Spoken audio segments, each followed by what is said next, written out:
Hey, VC, it's Dave here.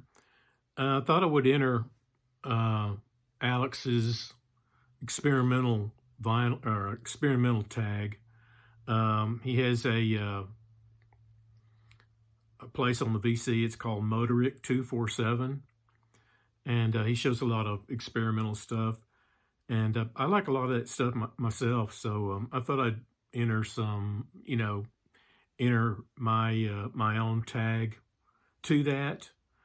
Um, there were 5 prompts, and as far as the questions go, I thought there were a lot of overlap really on a lot of them, and you could go any kind of way. When I first started doing this and I started thinking of things, I thought of one of these pie charts or one of these graphs that kind of looks like this, where there's an overlapping of different things, you know. And that's the way I kind of thought about this tag as well, as there's a lot of overlap in a lot of the things. But his first prompt was show an album that is minimal or has minimalism on it. And I thought of this one here. This is the Estonian composer Arvo Pärt, and his album or CD Litany. And as you could tell, it's all white. And that kind of really conveys the music in that as well. There's a certain maybe reverence to this. But there again, like, see, it's all white. There's a certain, it's a picture of the composer right there. There's a certain minimalism to it. There's a certain quiet repose to it, maybe, I don't know. But there are several symphonies on here. There's the Hilliard Ensemble, and there is the Estonian Philharmonic Chamber Choir, and the Lithuanian Chamber Orchestra. This came out in 1996 on the ECM label. Real nice, kind of a quiet, subdued work, but a lot of his stuff is that way. So yeah, minimalism. Here's another one that I thought of that works quite well in that vein. This is Brian Eno's Music for Airports, and fairly quiet, sort of. Man, hard to describe this album in a way, but it's not a avant-garde album at all. It's sort of a just kind of quiet and minimal. But it's synthesizer. Brian Eno plays synthesizer, and this was one of his earlier works, and where he sort of branched out on his own and was doing his own thing on a lot of these albums. But yeah, he works with Connie Plank on here, and there are several other people that he worked with on here. But yeah, really interesting album by Brian Eno. One that I've come back to here lately. Was just in the mood for. It's a real moody album. It's a real atmospheric album.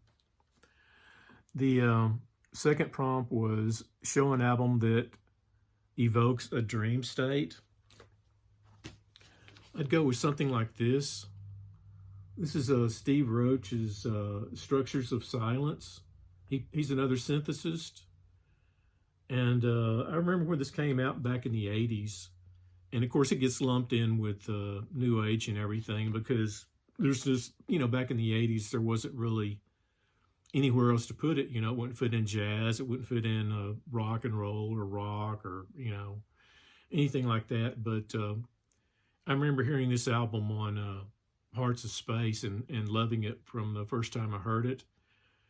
And I would play this album going to sleep or trying to drift off to sleep at night. And so, yeah, it very much puts me into a dream state. It says on the back, suspension, intimacy, silence. Touch the essence of structure of silence. Melodic impressions, sustained synthesizer chords, breathe and rest. So yeah, this is on the Fortuna Records label. Really great album.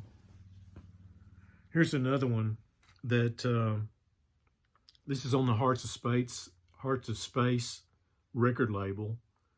This is Steve Roach again with Robert Rich, Soma. And I think the dream states that they are evoking here are maybe touching upon indigenous people and say how indigenous people ingest certain plants and so forth, like Soma. They made a mix of different hallucinogenic drugs, and the I guess witch doctors and other people in the tribes or whatever would take those and go into these dream states. Very much that's kind of what this sounds like. And again, it's all synthesizer music. Yeah. That also, peyote cactus with a lot of American Indian tribes would do similar things. A lot of African tribes, a lot of Mexican indigenous people would do sort of similar things. So yeah, Soma by Steve Roach and Robert Rich, really a pretty cool album. And then let's see, the third prompt was show an album with animal sounds. This is Golden Voyage Volume 2. And the players on here are, if I can remember, Robert Burns and Ron Dexter. Really unusual album cover. This came out on the Awakening Productions. I assume this was all more or less independently done. Like I said, it's a new age album. Probably came out in the 80s as well. 1978, actually. A little bit before that. But there's a song on here called Cathedral Sunrise that has a lot of birds and bird songs on it, opening the album. And yeah, really nice, real pleasant album, real accessible, easy to get into. So yeah, animal sounds on this one. And Golden Voyage Volume 2. Here's another one that I thought of. This is Joni Mitchell's Night Ride Home. And on the first track, which is called Night Ride Home, you hear crickets and stuff in the background. It opens with crickets and you can hear them in the background. Now, a lot of people probably may not think of Joni Mitchell as being all that experimental, but I think she experimented quite a bit with her songs, even going as far back as to say Court and Spark, where she had Cheech and Chong on one track, I think on one of the ending songs. But yeah, she's always like experimented with the way that she produces her music and would loop things and, try all different sorts of things to, push her music ahead. So, yeah, Joni Mitchell's Night Ride Home. Then show an album with Strange Beauty. Let's see here. What did I pick? Well, there's a couple of them. One of them is something that I've been listening to here lately. It's Talk, Talk, Spirit of Eden. And again, this kind of loops over into other things like dream state and minimalism. A lot of people wouldn't think that Talk, Talk or, fit into this kind of category, but actually it does. And this album's really minimal. It has like kind of soundscapes on it. And I think a lot of the way that they achieve their minimalism on this album is just the way that the lead singer, and I'm forgetting his name off the top of my head, but just the way he sings and presents the music. I mean, the music itself, too, kind of conveys a minimalism, but the way he sings kind of conveys it as well. And I mean, not on every song, they kind of change it all up, but yeah. Talk Talk, Spirit of Eden, Strange Beauty. Pretty interesting album by them. Another Strange Beauty album, I might say, which is more in the modern realm, is Radiohead's Kid A. And this came out in 2000. I really like the way that this is probably my favorite Radiohead album.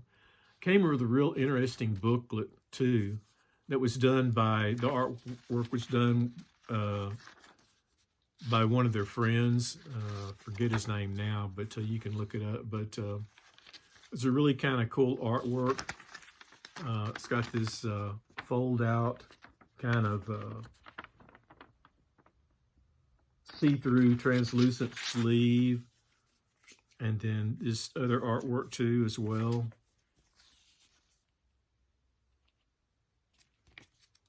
But, yeah, really good album. I mean, like, electronic is the way I would describe it.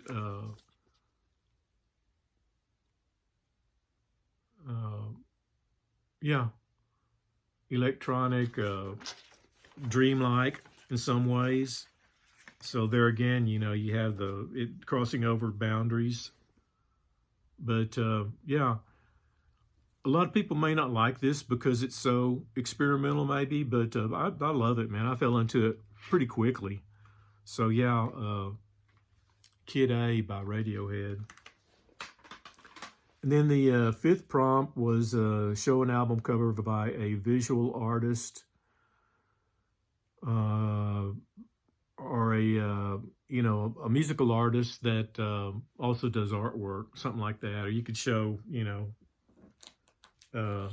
some artwork itself. But I thought of these two, going back to Joni Mitchell. She created a lot of the artwork on her albums. There's one. Let's see, the fold out or the cover spread. So, yeah. She was a visual artist along with being a musical artist. Here's another one I thought of, Captain Beefheart's. This is Doc at the Radar Station. Always love this album cover, and I don't know why other than I just love modern art. And, of course, Don Van Vliet, or Captain Beefheart, however you want to say it, he was also a visual artist. And this album came out in, I think, 1980, the 80s. But I like how he created these two figures here, and they just almost blotted out this other one here. And, yeah, there he is right there with the magic band. So after he more or less got past his musical career, I think he just went full-blown visual artist. And if interested in his art, you can always do a search on it and take a look at it. Kind of abstract expressionism is the way he went with it. But, yeah. So there's a lot of overlapping there like that. And this thread or tag. So, yeah. That's what I have to offer. And anyway, we'll talk to you later.